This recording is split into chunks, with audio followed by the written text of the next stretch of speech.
Hi friends, இன்னைக்கு tests அப்படின்ற வார்த்தைக்கு தமிழ் என்ன சொல்லுவாங்கன்னு பார்க்கலாம். டெஸ்டஸ் டெஸ்டஸ் இந்த வார்த்தைக்கு தமிழ் என்ன சொல்லுவாங்கன்னா விரயம், ஆண் உறுப்பு, ஆண்மை உறுப்பு. இன்னும் நல்லா புரிஞ்சுக்கிறதுக்காக 2 எக்ஸாம்பிள் சொல்கிறேன். First example, the testes is a male reproductive organ that produces sperm. விந்தணு ஆண் பாலுறுப்பு ஒரு ஆண் பாலுறுப்பு ஆகும். இது விந்தணுக்களை உற்பத்தி செய்கிறது.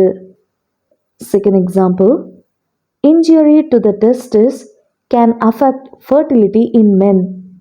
விந்தணுவுக்கு ஏற்படும் காயம் ஆண்களின் மலட்டுத்தன்மையை பாதிக்கும்.